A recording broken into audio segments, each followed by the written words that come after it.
In this video, I'm going to show you how to get your business listed in Google Places. Google Places, they used to call it Google Local, but they call it Google Places now, enables you to get your business listed as a map listing in Google. And so when somebody searches for your particular business in your particular area, it's going to show a map with the location of your business on it. Just to give you an example here, I'm searching here for restaurants in Glasgow, Merchant City, and if I scroll over a bit you can see that there is a restaurant listed. It's Guy's Restaurant and Bar, and you can see it shows where this particular restaurant is and some information about it. You see they've uploaded some pictures and so on. And if you have a bricks and mortar business where you need to have customers come through the door, this is a great way to encourage them to do that.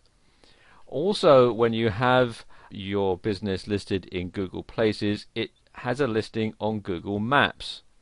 Now here's the Google map of the same part of Glasgow, and you can see we've got Guy's Restaurant and Bar listed here. So whenever anybody looks on this particular part of Google Maps, it will see the advertisement for Guy's Restaurant and Bar. And it's a completely free service that Google offer. Okay, to get your business listed, what you want to do is to come to Google Maps for your country. I'm in the UK, so I'm at maps.google.co.uk. If you're in the US, you'll be at maps.google.com and so on. And then click here on this link where it says put your business on Google Maps. So click here. And then you need to sign in with your Google account. So I'm just going to sign in now.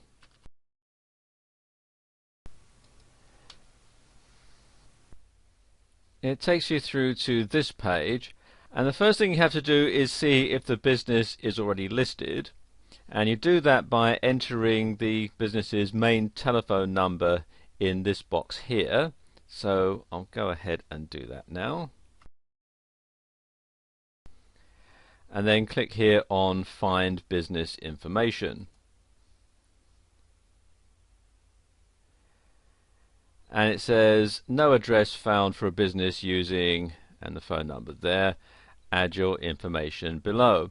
Well, I'm not surprised that it's not finding a business for this phone number, because this is a made up phone number, it's not a real one. So you then need to enter the basic information in here. You want the country, which you can choose from this drop down menu. You want the company's name or the organization's name, street address, city and town, county or state where appropriate, and the postal or zip code. So I'll just pause the video while I do that. And there we go, that's done. And you'll see that it shows the listing here above the phone number, and it also shows a map, which I'll explain a bit more about later on. Okay, if the company has more than one phone number, you can click on this link to add those phone numbers in there. Then you want the email address for the company and its website. If it doesn't have a website, you can check this box here that says I don't have a website. But if you do have a website, it's a good idea to add it in, because then people can click on the link from the listing. Then you want to enter a concise description in here. As you can see, it says 200 characters. If you do put a description in, it's not compulsory, but if you do, make sure that it's got plenty of keywords that describe your business. And then you want the category, and this is very important, and you can have up to 5 categories that you can list your business in. Now let's say this is a law firm, and you'll see that it doesn't actually have a category law firm, but it does suggest some alternatives. So let's say that this is an attorney, and if you want to add another category, let's say that this is an attorney that specializes in a particular type of case law, then I could click here on this link to add another category, and it would get listed. As it says here, you can have up to 5.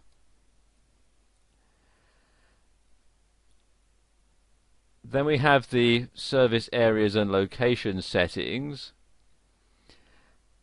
and you can choose the top radio button set by default, which is all customers come to the business location, or you can select yes, this business serves customers at their locations. So for example, if you provide services like delivery or home repair, then you would click here on this radio button. Then you have the hours of operation, and you can select them here, or you can not specify. And as it says here, if you split the hours, for example, if you run a restaurant and it's open at lunchtime and then it closes in the middle of the day and then it's open again in the evening, you can set that there. Then we've got the payment options, and again, if you have a restaurant or a retail store, you'd want to check as many of these as apply, as many of these tick boxes, so that your customers know how they can pay you. Then there's photos, and like in the restaurant example that we looked at earlier on, you can have some photographs in your listing. As it says here, you can have up to 10. So if you want to have the exterior of your building, or a photograph of your products, or like in the earlier restaurant example, they actually had some photos of their meals, then you can either upload them from your computer by clicking on the browse button, or you can click on this radio button and upload the photograph from elsewhere on the web. Then there's videos. If you have a YouTube video, you can add a listing to it here. Simply paste the URL in this box here and click add video. And then there's any additional details that you might want to add. You would put the category in this box here on the left, and the details here on the right. So you can customize it so that you can give as much information as possible to potential customers. And you can see the examples they give here, like parking available and yes. So if you were going to do that, you'd put parking available in this box here on the left, and yes here in this box on the right. I'll just scroll over a bit here and show you. You've got the map, and this particular map is spot on. The address that I've given is a real address for a building in London. The company is actually fictitious, but the building is real, and this marker is spot on. If it was not correct, I could click here on this link and then use the mouse to move the marker around till I found the right location for it. Okay, and when that's done, if you're happy with the information, you can click here on submit.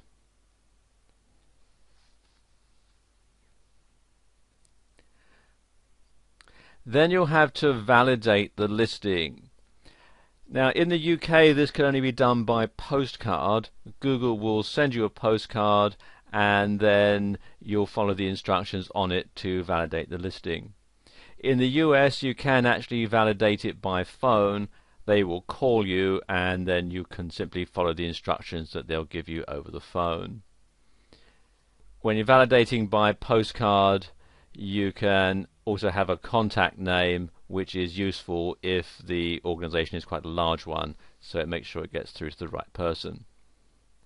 One other thing that I need to point out that's very important is when you set up your Google Places listing, you must use a Google account or an email address that belongs to your business.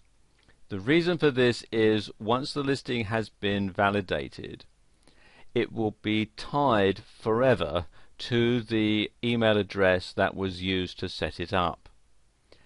So if you have one of your employees use their own personal email address, then if that employee leaves and you need to change any of the listings, say your company moves to a different location, or you change the opening hours, or you change the phone number, you're going to have a bit of a problem. So you want to make sure that this is your own company email address and your own company Google account, so that if you ever need to log back in and change this listing, you can easily do so. I've used my own Gmail account to set this particular demonstration up, but because this is all fictitious, that doesn't really matter. But if you were doing this for real, and certainly if I was doing this for real, I would want to make sure that this was an email address that was linked to my business. And then to complete your listing, all you do is come down to the bottom and click here on Finish, and then that will set the wheels in motion to get your account set up. And if you follow the instructions that I've given you in this video, you'll find it very easy to set up an account on Google Places and Google Maps.